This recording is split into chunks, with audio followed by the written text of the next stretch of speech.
Bonjour à toutes et à tous et bienvenue pour cette émission estivale dans les coulisses d'ITEPMA, une entreprise située à Chemillé-le-Mollet. Allez, suivez-moi, c'est le début de la visite.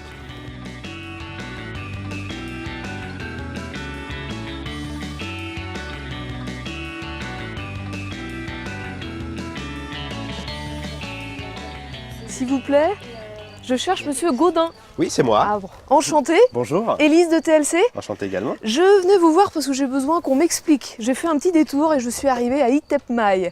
C'est quoi ITEPMA? Alors l'ITEPMA, c'est l'Institut technique des plantes médicinales, aromatiques et à parfum.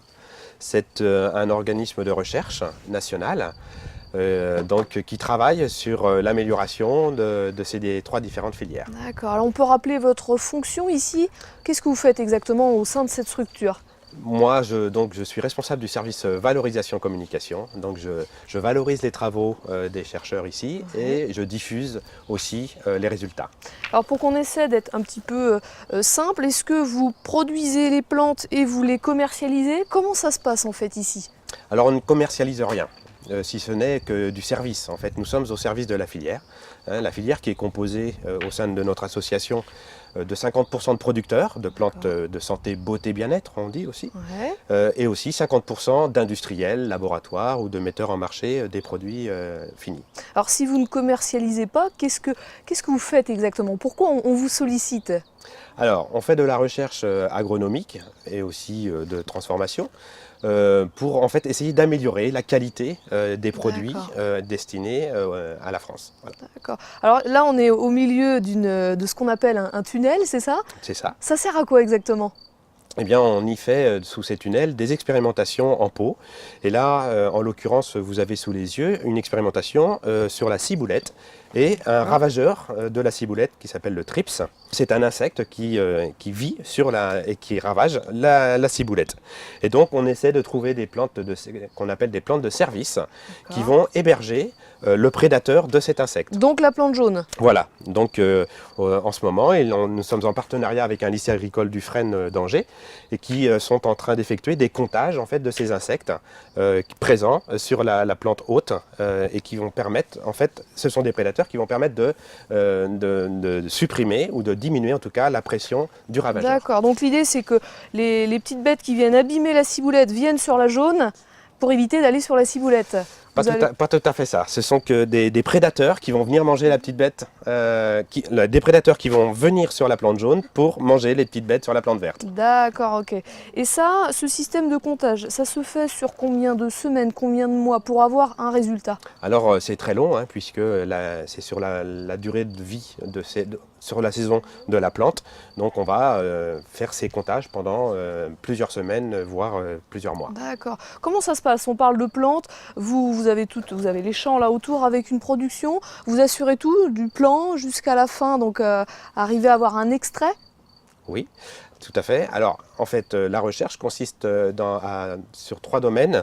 La sélection variétale, donc on va essayer de créer des variétés qui vont répondre en fait aux besoins du marché et aux besoins des producteurs. On parle que des plantes, pas de fruits et légumes. On parle des plantes médicinales, aromatiques et à parfum. Donc la sélection variétale, donc on va créer de nouvelles variétés. Vous avez combien de variétés? On a au catalogue 25 à 30 variétés différentes. Et puis, on va aussi travailler tous les itinéraires techniques de production. Donc, c'est améliorer, c'est connaître mieux quels sont les meilleurs moments de récolte. Et puis, on va aussi travailler sur, par exemple, la protection de ces plantes et donc comment désherber une plante, comment justement lutter contre les ravageurs qui vont faire baisser le niveau de production. Tous ces résultats que vous obtenez dans les trois domaines, comment ça se passe après? Vous les vendez, ces résultats, ces recherches? Plutôt, c'est une publication publique comme ça? Comment ça se passe? Alors il y a différents niveaux de diffusion, on va dire, des résultats. Nos adhérents sont d'abord prioritaires, puisque bien sûr ils sont adhérents à la structure. Donc ils disposent prioritairement des variétés, mais aussi des résultats de manière privilégiée. D'accord. Vos adhérents, ce sont qui? Donc des producteurs des alentours? C'est ça, des producteurs des alentours, mais aussi au niveau national, hein, puisque les plantes à parfum et les plantes aromatiques sont plutôt cultivées dans d'autres régions de France et les plantes médicinales plutôt dans l'ouest. Est-ce que vous pouvez nous présenter la structure? Il y a combien de personnes qui travaillent ici? Alors nous sommes 25 à travailler à l'ITEPMAI avec 2 stations, hein, une ici à Chemillé, mais également une tout près de Montélimar qui traite davantage des plantes méditerranéennes. Donc c'est une structure qui est installée ici à Chemillé sur on va dire une exploitation de 12 hectares, et donc avec un laboratoire et un centre documentaire. Est-ce qu'aujourd'hui vous avez une partie de vos recherches qui sont, on va dire, secrètes? Bien sûr, il y a des parties qui sont secrètes, voire confidentielles, et dans ce cas-là, on contractualise en fait avec des entreprises ou des laboratoires qui nous confient des expérimentations et des recherches pour leurs propres besoins. D'accord.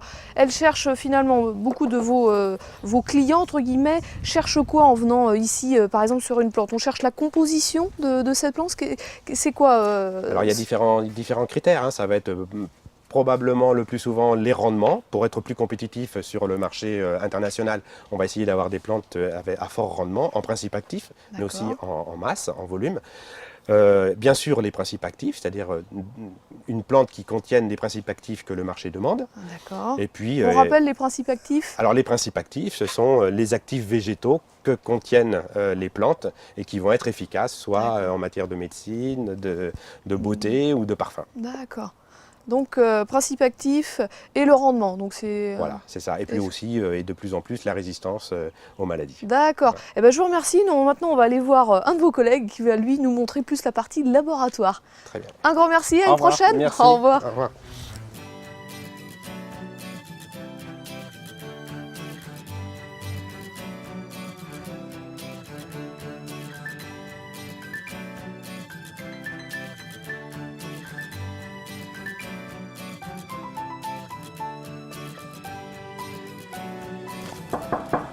Oui, Bonjour. bonjour.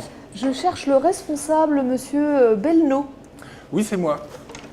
J'ai une petite question pour vous. Je vous en prie. Bonjour, je suis Élise.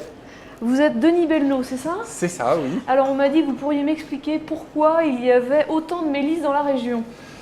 Alors effectivement, d'un point de vue historique, pour faire bref, il y a 150 ans, avec l'attaque du phylloxéra, les gens ont commencé à cultiver des plantes médicinales, et parmi celles-ci, la mélisse.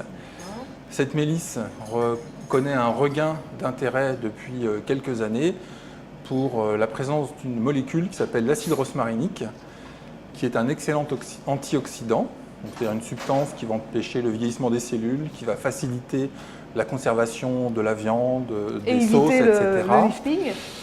Alors, je pense qu'il faut en mettre une grosse couche bien épaisse pour éviter le lifting. Donc voilà, et en fait cet acide rosmarinique qu'on trouve dans la mélisse a été initialement isolé à partir du romarin. Et dans les travaux qu'on a menés à l'ITEPMAI, on s'est rendu compte que pour cette molécule qui est très intéressante dans plein de domaines, donc cosmétiques, même si ce n'est pas pour éviter les liftings, l'alimentation humaine, l'alimentation animale, la pharmacopée, donc la mélisse était une meilleure source d'acide rosmarinique, à peu près 2 à 3 fois plus riche que le romarin. D'où le fait que cette culture est très implantée ici, dans le bassin de Chemillé, qui est quand même la capitale quasi mondiale de la culture des plantes médicinales. Est-ce qu'on peut rappeler l'aspect physique de cette plante? Elle ressemble à quelle autre plante? Alors la mélisse, ça ressemble un petit peu à de la menthe, sauf que quand on s'en approche, l'odeur est vraiment très très différente. C'est une odeur citronnée, puisqu'on l'appelle aussi la mélisse citronnée. Et cette odeur est due à une huile essentielle, riche en certains composés dont je vais garder le nom pour moi pour ne pas vous embêter. Mais voilà, c'est vraiment une odeur très caractéristique et même si visuellement on peut confondre, d'un point de vue olfactif, il n'y a pas de différence, il n'y a pas de moyen de se tromper. Donc vous par exemple à votre niveau, qu'est-ce que vous faites avec ce romarin, cette mélisse? Quelles sont les recherches que vous menez? Alors en fait, les objectifs de la recherche que nous menons sont définis par nos adhérents, validés par notre conseil scientifique. Ils vont nous dire, voilà, dans la mélisse, la molécule intéressante, c'est l'acide rosmarinique. Et donc, nous, on va tout mettre en œuvre pour avoir, d'une part, des méthodes fiables pour doser cet acide rosmarinique dans tous les échantillons qui vont passer par le labo. Et d'autre part, pour aider le service agronomique à sélectionner des variétés ou des itinéraires techniques de production qui permettent d'augmenter cette teneur en acide rosmarinique dans la mélisse tout en diminuant le coût de production. D'accord, alors justement pour ça, vous avez un logiciel qui vous permet de définir la composition de cette plante? Oui, alors, dans un premier temps, on va faire des extraits, donc avec des solvants variables suivant la nature des molécules qui nous intéressent. Ces extraits vont être mis sur des appareils qu'on appelle des chromatographes, qui sont effectivement pilotés par des logiciels qui font l'acquisition des données, le traitement, et qui vont nous dire dans tel échantillon, par exemple dans un petit flacon comme celui-ci, il y a 5 mg d'acide rosmarinique. Et après, on ramène ça à l'échantillon qu'on a analysé, on va dire il y a 4% d'acide rosmarinique dans cet échantillon. Ici, dans ce service, vous travaillez avec combien de personnes? Alors, on travaille avec 4 équivalents temps plein, un stagiaire par an, avec la nouvelle loi sur les stagiaires. Et puis, en fonction de l'activité, qui est quand même une activité saisonnière, on peut avoir 1 ou 2 CDD qui viennent nous donner un coup de main. Comment vous vous placez par rapport à cet institut au niveau national, européen? Vous êtes un organisme de référence? Alors pour un certain nombre de choses, on est effectivement organisme de référence. On participe depuis une vingtaine d'années aux travaux de la pharmacopée française et on représente la France au niveau de plusieurs groupes de travail de la pharmacopée européenne. Et donc, on met en place des méthodes qui sont validées ou pas, enfin le plus souvent qui sont validées par nos collègues européens et qui deviennent des méthodes de référence de la pharmacopée. Et de même, on participe à la définition de la qualité d'un certain nombre de plantes, dont la mélisse. Et la qualité, ça va être de dire il faut qu'il y ait au moins, par exemple, 1,5% d'acide rosmarinique dans la feuille de mélisse pour qu'elle soit de qualité pharmaceutique. D'accord. Voilà, on participe à ce genre de travaux. Bon, bah, je pense que je suis bien là, au taquet sur la mélisse. Je vais vous laisser travailler. Et puis à une prochaine fois. Au revoir. Au revoir.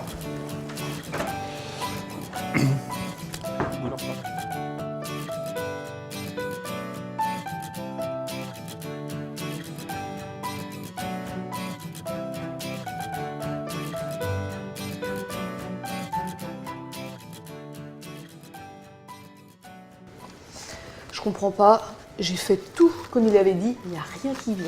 Bon, j'espère quand même que cette émission dans les coulisses de chez ITEPMAI, ça vous aura plu. Et je vous dis à très vite sur TLC.